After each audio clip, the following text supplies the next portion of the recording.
কিছু কিছু মামলাগুলি ইনভেস্টিগেশন হয় নাই। ইনভেস্টিগেশন হওয়ার পরে যে দোষী হবে তার আইনের আওতায় নেওয়া হবে। পুরা দেশের 18 কোটি মানুষকে নিয়ন্ত্রণ করা যে আইন শৃঙ্খলাতে কত ধরনের কষ্ট, এটা আপনাকে দিয়ে আপনারা কিন্তু প্রমাণ করেন। আইন শৃঙ্খলা পরিস্থিতি রক্ষা করা কি রকম কষ্ট। আপনারা এই যে অল্প কয়েকজন ভাই আছেন, একই গোত্রের কিন্তু সবাই, আপনাদের ধরনের নিয়ন্ত্রণ করতে কি রকম ঝামেলা হয়ে যাচ্ছে। এরকম পুরা দেশের 18 কোটি মানুষকে নিয়ন্ত্রণ করা যে আইন শৃঙ্খলাতে কত ধরনের কষ্ট, এটা আপনাকে দিয়ে আপনারা কিন্তু প্রমাণ করেন। এই জন্য আপনারা অনুরোধ করব, মানে আপনারা যে কষ্ট করে আসছেন, এবং এই জন্য আমি আপনাদের অনেক ধন্যবাদ দেই। আপনারা সব সময় খুব ভালো সংবাদ পরিবেশন করেন, এই জন্য আমি আপনাদের ধন্যবাদ দেই।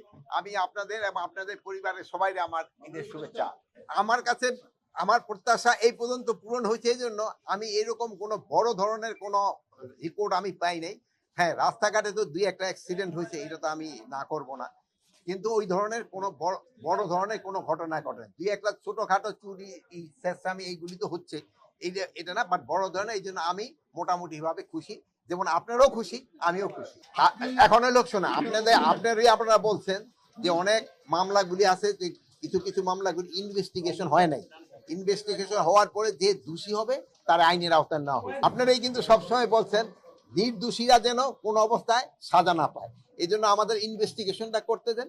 যদি ইনভেস্টিগেশন করার পর যেই দোষী হোক না কেন, কাউরে আইনের বাইরে থাকা হবে না, তারা আমরা অবশ্যই আইনের আওতায় নিয়ে, যে তারা ওইভাবে প্রমাণিত না হলে তারা আমি কেন একটা নির্দোষ লোকের কেন আমি সাজা দিব। এখন এদের ক্ষেত্রে একটা কিশোরগঞ্জ, এদের ক্ষেত্রে ধরেন একটা উপদেষ্টাদের একটা 3 জনের একটা কমিটি হয়েছে, ওনাদের একটা রিকমেন্ডেশন দিছে।